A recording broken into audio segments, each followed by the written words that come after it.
আপনাদেরকে বোঝাতে চাচ্ছি, রাসূলকে মানেন এ কথা মুখে বললে হবে না, রাসূলকে মানেন এ কথা অন্তরে শুধু বিশ্বাস করলে হবে না, রাসূলকে মানেন এ কথা কার্যে পরিণত করে দেখাতে হবে। তাহলে ইমানের, যেমন ভাই আলোচনা করেছেন ইমান নিয়ে, বলেছেন না ইমান তিনটি বিষয়ের সমন্বয় ইমান।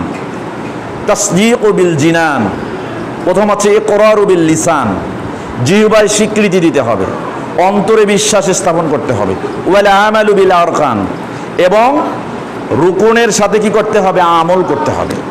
এই তিনটার সমন্বয়ে ইমান, ইমানের বৃদ্ধি হয়, ইমানের কমতিও হয়, ইমান বাড়ে, ইমান কমে, আনুগত্যে ইমান বাড়ে, অবাধ্যচারণে ইমান কমে। ইমানের সংজ্ঞায় এই পাঁচটি বিষয়কে একত্রে প্রকাশিত করা হয়েছে। সুতরাং ইমান বুঝতে হবে। এই জন্য রাসূলের আনুগত্য করার ব্যাপারে আমাদের ইমানি জোশটাও থাকতে হবে ওরকম। আপনি শুধু মুখে মুখে রাসূলের বলেন যে আমি রাসূলের উম্মত, রাসূলের অনুগত, আরে রাসূলের উম্মত সবাই দাবি করে। এই যে বর্তমান সময়ে রাষ্ট্রে যা চলছে, হিন্দুর পূজা হচ্ছে, তাকে রক্ষণাবেক্ষণ করার জন্য মুসলমানেরা যাচ্ছে, যাচ্ছে না? যাচ্ছে কি না? যাচ্ছে। সেখানে কি করতেছে? হিন্দুরা যা করতেছে এরাও তাই করতেছে। কিসের আশায় বলেন তো? ভোটের আশায়, যাতে করে ক্ষমতা লাভ করা যায়। আরে হিন্দুর ভোট দিয়েই আপনি বিজয়ী হবেন না? বাংলাদেশে আরো আছে ভোটার মুসলমানেরা, নাকি?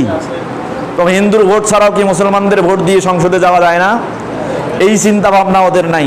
তাই সেকুলার নীতি, সেকুলারিজম, এলমানিয়া বা আলমানিয়া, এটাকে আমরা লালন করছি। বাংলাদেশ আগে যতটা সেকুলার ছিল, এখন তার চাইতে আরো বেশি সেকুলার হয়ে গেছে। আপনি কল্পনাও করতে পারবেন না, একজন ধর্মীয় নেতা সেই হিন্দুর ওই পূজা মণ্ডপে গেছে, তাদের প্রসাদ নিয়ে নিজে খাচ্ছে অর্ধেক, বাকি অর্ধেক হিন্দুর পুরোহিতকে খাওয়াই দিচ্ছে। নাউজুবিল্লাহ। তারপরে কি করছে? তাদের উলু দিচ্ছে, সেখান থেকে আবার ফোঁটা নিয়ে তার কপালে দিচ্ছে। কি আশ্চর্য ব্যাপার! ইমান আছে? ইমান আছে? এই সেকুলার নীতি নিয়ে আপনি ক্ষমতায় গিয়ে বলবেন আমি ইসলামী রাজতন্ত্র কায়েম করব, ইসলাম কায়েম করব, ইকামতে দিন কায়েম করব। অসম্ভব, ইম্পসিবল। কিয়ামত পর্যন্ত আয়ু থাকলেও এইটা কোনোদিনও সম্ভব হবে না। কোনো প্রকার কম্প্রোমাইজ নেই। আল্লাহ নবী সাল্লাল্লাহু আলাইহি ওয়াসাল্লামের কাছে কম্প্রোমাইজ করার জন্য কাফির মুশরিকরা আসছেন। বা সেই সময় আরবের শ্রেষ্ঠ কাফের, একজন প্রভাব প্রতিপত্তিতে সেরা, একজন সম্পদে সেরা, একজন ক্ষমতায় সেরা, আর একজন কূটনীতিতে সেরা। চারজন নেতা আল্লাহ নবী সাল্লাল্লাহু আলাইহি ওয়াসাল্লামের কাছে। আল্লাহ নবী ওই সময় কাবা ঘর তাওয়াফ করতেছিলেন। ঘটনা এসেছে সিরাতে ইবনে হিশাম মূল কিতাব প্রথম খণ্ড 366 পৃষ্ঠা। এখানে আসছে কে কে আসলেন? প্রথম আসলেন ওলীদ ইবনে মুগীরা, আসওয়াদ ইবনে আব্দুল মুত্তালিব, আস ইবনে ওয়াইল, উমাইয়া ইবনে খালফ। চারজন নেতা আসলেন। এসে আল্লাহ নবী সাল্লাল্লাহু আলাইহি ওয়াসাল্লামকে বললেন, হালুম্মা ইয়া মুহাম্মদ হালুম্মা ফানাবুদু মা তা'বুদু ওয়া তা'বুদু মা না'বুদু ফানাশতারিকু নাহনু ওয়া আনতা ফিল আমর।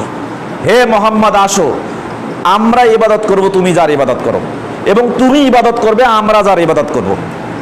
যদি করো, অন্তত যদি এটা না করো, অন্তত তোমাদের যেগুলো ভালো কাজ, আমাদের যেগুলো ভালো কাজ, পরস্পরে একসাথে অংশগ্রহণ করব। মুহাম্মদ সাল্লাল্লাহু আলাইহি ওয়াসাল্লাম মেনে নিয়েছিলেন? মেনে নিয়েছিলেন?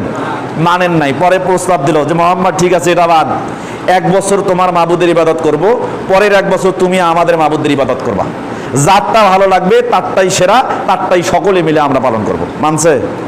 মানেন নাই। এরপরে বলছে যে ঠিক আছে, ওটাও না করো, যদি তুমি আমাদের মণ্ডপে একবার আসো, আমাদের মূর্তি যেগুলো আছে একটা বার শুধু একটা মূর্তির কপালে চুম্বন করবা, চুমা দিবা, বাস যথেষ্ট।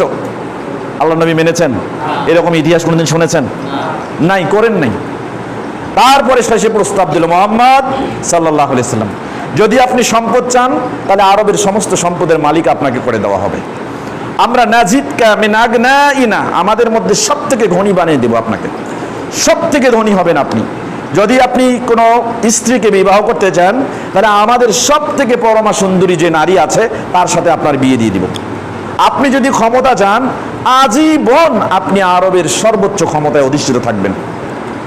মানছেন? কম্প্রোমাইজ করছেন? করেন নাই। আর এখন কোন ক্ষমতায় আপনি যাবেন? আরে তখন গোটা আরবের ক্ষমতা দিতে চেয়েছিল, আল্লাহ নবী মানেন নাই, শেষে সূরা নাজিল হয়ে গেল। কি সূরা নাজিল হয়েছে? 109 নম্বর সূরা, সূরাতুল কাফিরুন। যদিও এই প্রেক্ষাপটে এই সূরা নাজিল হয়েছে এই মর্মে সহিহ কোনো বর্ণনা নাই, তবে প্রেক্ষাপট অনুযায়ী এটা বিবেচ্য করা যায় আলোচনার প্রেক্ষিতে যে এই ঘটনাগুলোর সামঞ্জস্যতায় আল্লাহ সুবহানাহু ওয়া তাআলা এই সূরাটাকে নাজিল করেছেন। সম্মানিত উপস্থিতি, তো আল্লাহ এখানে বলছেন কুল ইয়া আইয়ুহাল কাফিরুন, কাফিরদেরকে সম্বোধন করছে, নবী আপনি বলুন হে কাফিরগণ, লা আ'বুদু মা তা'বুদুন, আমি তার ইবাদত করি না, তোমরা যার ইবাদত করো, ওয়ালা আনতুম আবিদুনা মা আ'বুদ, আর তোমরাও ইবাদত করি নও আমি যার ইবাদত করি। কথা কি বুঝতে পারছেন? শেষে কি বলছেন?